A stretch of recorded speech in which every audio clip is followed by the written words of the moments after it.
New York Magazine, all hot and bothered that young conservatives are hot and unbothered. Its latest cover story taking issue with the cruel kids table, featuring a photo of a bunch of smiling, well-dressed Trump supporters at an inaugural party. How cruel.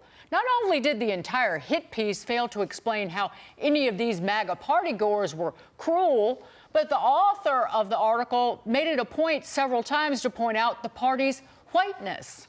The problem is, what didn't make the front cover, black men to the left of frame were cropped out, while another had his face covered by the title. A magazine spokesperson responded to us in a comment saying, quote, "The cover was cropped to the center of the picture that was published in full online, and we believe both the cover and story provided accurate impression of the weekend." Our next guest co-sponsored that party. Kalshi co-founder Tarek Mansour. I said earlier it was the New Yorker. I was wrong. I screwed up. It's New York Magazine.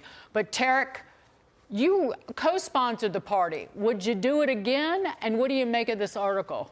Well, look, first of all, I'd say, I mean, it seemed to be like a pretty fun party where people had a good time. I think, I won't comment specifically on the article. What I'll comment about is that what we do at Kalshi, and this is why we sponsored the party, we're a prediction market. We're a place where people predict the future, and they bet on a variety of different events, notably the election, where we forecasted Trump's election, and then we forecasted a bunch of other things. And the whole premise of the company is we're focused on truth.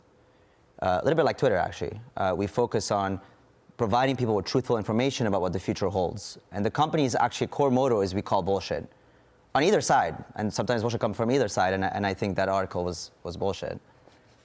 We try not to call bull full on live television, but I hear what you're saying. So, but look, these are young people. They happen to be conservatives getting out there and celebrating the election of a new president of the United States. What in the world is wrong with that? Well, look, I think, I don't know. I can't comment on, again, what was sort of the motive. But look, historically, people have come after the company. Mainstream media has come after the company. At the time, sort of, the Trump odds were up, so people were sort of claiming that the company is sort of coming up with, faking the odds or, saying false things. And, we saw the result. He ended up winning. It was the same thing with actually the Secretary of Defense confirmation hearing. When he performed at the confirmation hearing, his odds on Kalshi went from 74% of getting it to 95% of getting it. He performed very, very well. And we also got attacked for that because, I think the media was saying that, it was unclear if he performed well and so on and so forth. So we see a consistent pattern of that happening. But in the article itself, you've obviously read it. What did you find fundamentally wrong with it? I just think it was a bunch of young people having a good time.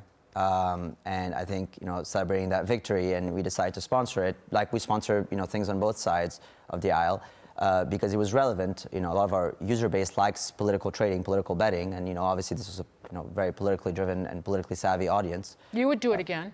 Would you sponsor this again? We have sponsored multiple parties on either side of the aisle, and we will continue to do so. Well, somehow they had a problem with good-looking people, and their definition, getting together and having a good time. And they're celebrating the election of a president of the United States. And I can tell you, the MAGA movement is not just a white movement. Yeah, there are people from all ethnicities. Rob Smith was on the show yesterday, a veteran. I was at this party, as were many other conservative media influencers who are Black, Latino, Asian, etc. New York Magazine used a whites-only photo to push the media narrative that diverse Republicans don't exist and weren't welcome. You don't hate the media enough. That Rob wrote that on X. No, this is the problem. The media wants to come up with a narrative. They're not even out of the chutes. They try to come out and then they try to craft it in such a way to try to demonize Republicans and young Republicans. What they can't stand is that so many of our youth are actually conservatives. Tarek, thank you for being here. Thanks for having me. Best of luck. Tarek Mansour. That does it for us. This guy is here all week.